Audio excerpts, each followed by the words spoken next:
I am getting my new feeding tube. Oh my goodness, well, things did not go quite as planned with my feeding tube change.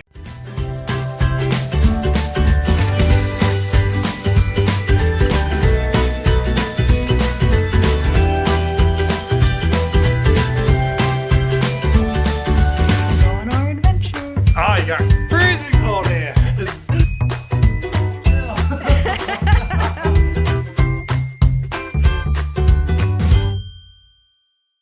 Good Tuesday morning, everyone. Today is August 1st. That means it's the first day of Gastroparesis Awareness Month. And how fitting is it that on the first day of GP Awareness Month, I am getting my new feeding tube? Just a quick recap, gastroparesis is delayed stomach emptying due to a partially paralyzed stomach, and you can learn more about it in my chronic illness video, but gastroparesis is one of the main reasons I need a feeding tube. And today I'm going into the hospital to get my new GJ button, and I am so excited. I'm all ready to go. I'm in my comfy clothes, just some PJs, slippers of course, and yeah, a little nervous, but totally ready to do this. Have my glasses today because they requested I didn't wear contacts for the procedure, a sweater because it gets cold in the hospital, and I have extension tubing because apparently my new feeding tube requires this to hook up to the infinity feed bags I showed y'all yesterday. My current tube hooks right up to them. This is what I need to connect my new feeding tube. So this is a 90-degree one, which I'll probably use for my J port to keep it more low profile. And this is a straight extension tubing, which I'll probably use for draining. That's what I've been told is better. So awesome. I'm going to take these with me. But I'm not taking the hippo. You're going to chill at home, aren't you? So I'm not taking Harlow for a few reasons. One, all medical care I could possibly need is going to be at the hospital. And another reason is my mom is not an experienced service dog handler, and it's not that Harlow would misbehave, but my mom would probably be more comfortable if she only had to think about me and not about handling Harlow. So it's more for my mom's comfort. And also sometimes I just feel it's okay to leave Harlow at home for some things. It's no wrong or right choice when you leave your service dog at home. It's just what we think is best for us as a team, and it's a personal choice for the handler. And this is one of those instances where I'm like, you know what, it's okay to leave Harlow at home. So that is what I'm gonna do. She's gonna chill at home and just patiently wait for me and be happy to welcome me home after my procedure, because it is outpatient. If all goes well, I should not be staying at the hospital. So again, it has nothing to do with Harlow's behavior. She is a rock star in hospitals. If you go to my hospital vlogs playlist, you'll see how Harlow does in hospitals, and she's spectacular. I mean, I give her a lot of experience there. But again, I just think it's best for us to leave her home today, and so she'll chill here, and when I get back, I'll have a nice welcoming party. Welcoming puppy. You're so cute though, I'll miss ya. You gonna give me a kiss for good luck? Boop. We have officially hit the road. We are hospital bound. I'm ready for my new feeding tube, and my lovely mother is here. I guess she's tired. We both had to wake up early. Let's do this. So I'm not really feeling all too nervous, more so just excited to get this new feeding tube. It's gonna be a great tool because my current feeding tube is already a great tool, and this new one is gonna be, like Judd said yesterday, a new and improved version, because I'll be able to get nutrition through it to my jejunum, but I'll also be able to vent and drain contents out of my stomach to alleviate pressure and nausea and pain and bloating. So it's just gonna be great. And it's gonna be low profile, not a big dangling, cumbersome tube, and I'm just really looking forward to it. Now, what I am a little apprehensive about is the anesthesia. I really never do well with it. Sometimes I wake up very violently and I don't remember it at all. Sometimes I wake up just disoriented, which is pretty normal. Sometimes I wake up extremely nauseous and violently ill, or I have muscle weakness, so it's okay. The hospital will handle it, and I get to talk to the team before they take me in. And the reason I'm getting anesthesia is because usually you don't really need anesthesia for tube changes. There's no surgery this time because the tube is going in the same hole or opening that the current one is in, and that hole has a technical term, it's called a stoma. So there's no incision being made, no surgery, but because I have a weird anatomy, my anatomy is unique, they have to put a scope in me to see what they're doing. My doctor really wants to make sure he gets accurate placement, and I'm not gonna be awake while they put a scope down me, so that's why I'm getting anesthesia. So a little more complicated than it should be, but my doctor is a great doctor and I trust him. Made it to the hospital. I am in the waiting room waiting to be called back for pre-op. I'm in the restroom because I just provided a urine sample. And this is my old tube. It's gonna be gone. Yep, my long dangler J tube is gonna be leaving me. As you can see, I'm not hooked up. That's because I couldn't have anything to eat or drink after midnight last night. But I have my nutrition anyways in case they want to hook me up after my new tube is in, the extension sets, and my new bunny. Last time I had to take a break from my nutrition, like a long one, I had a really bad sugar crash. Thankfully, haven't had issues with that this time. I made it to pre-op, got vitals going, they took blood from my port, giving me some fluids. I'm so thankful we can use my port for this. I've got IV Zofran because I'm nauseous. Also a little nervous, which probably isn't helping the nausea, and they're gonna give me some IV Pepsid for some heartburn. And I talked to the anesthesiologist. He got a very extensive medical history, knows about my problems with anesthesia, and we're both good to go. We're just waiting for me to go back now. My mom is here, offering support.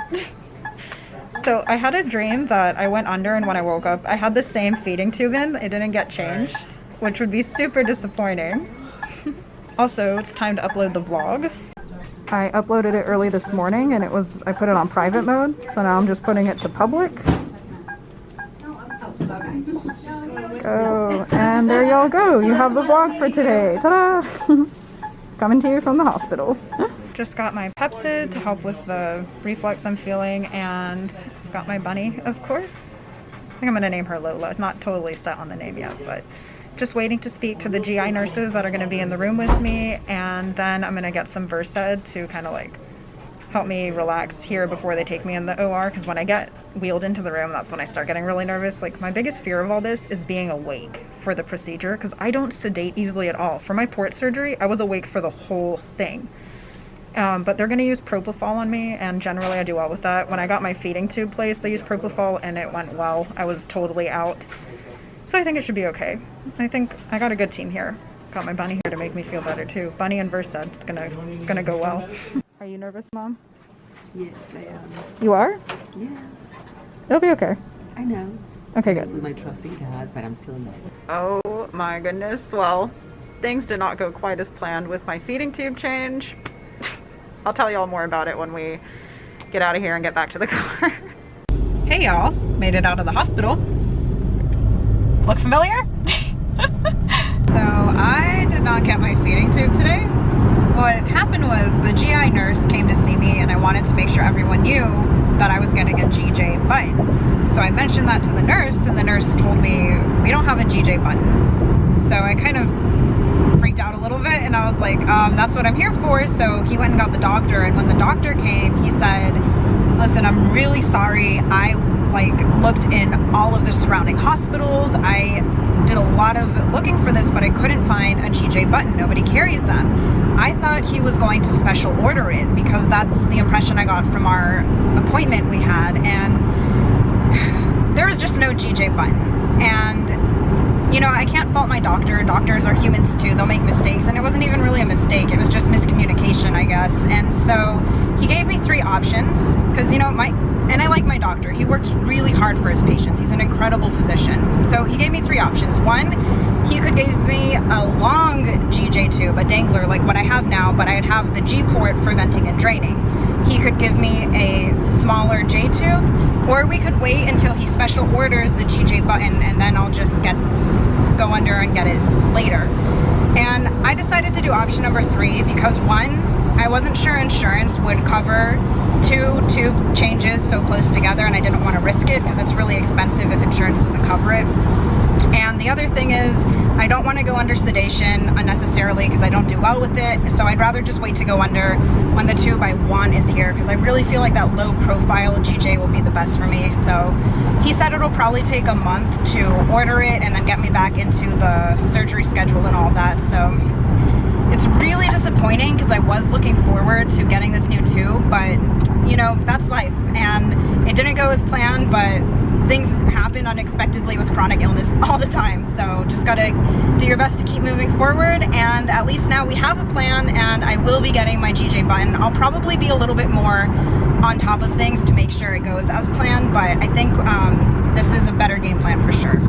even though it didn't go the way it was supposed to, it went as good as it could have gone for things not working out the right ways. But like I said, at least now we have a good plan, and eventually I will be getting my GJ button. And of course now I still have my original feeding tube, and I do have my feeds going, so at least I can still get nutrition. Hey Harlow, did you miss us? Harlow, are you a cheeky dog?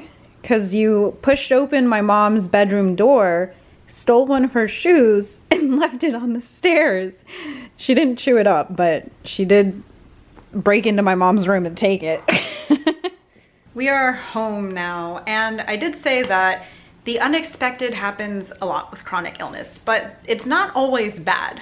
I mean, yes, not getting my GJ button today was unexpected and it was really disappointing, but on the way home, I got an unexpected phone call, and it was to schedule my IVIG infusion. I am ecstatic. So that is an example of how the unexpected can be really exciting and positive. So finally, my IVIG is scheduled to be done in an infusion center. It's going to be in a safe environment in case I have another reaction, and it's for August 10th. So I am really looking forward to that. Judd is home. My mom's obviously here too. She's getting a plate for her food because we have our favorite Italian takeout. We were gonna eat this to celebrate my new tube, but even though I didn't get my new tube doesn't mean we can't celebrate, because this is good food anyway. So we are gonna enjoy some Italian.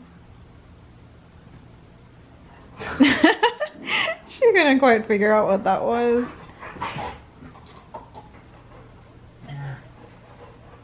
She's backing her bum up into me.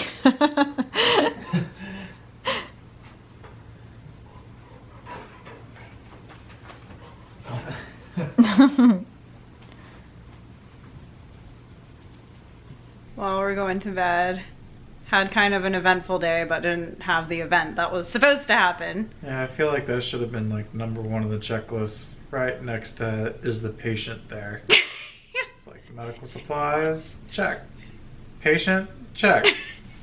I mean, I wish the communication was better, because if I known that my tube wasn't there, I wouldn't have even gone in. And it was just like crazy, because I had given blood and urine. They had hooked me up with my port and given me pre-meds of Zofran and Pepsid and fluids. The only thing I needed was the Versed, the sedative, and thank God I didn't take that and waited to talk to the doctor, because who knows what I would have woken up with. Actually, my doctor said he was going to go over the options with me in the OR, but yeah. He said he is going to personally special order the GJ button for me. I'm really thankful my doctor goes out of his way like that for his patients. So anyways,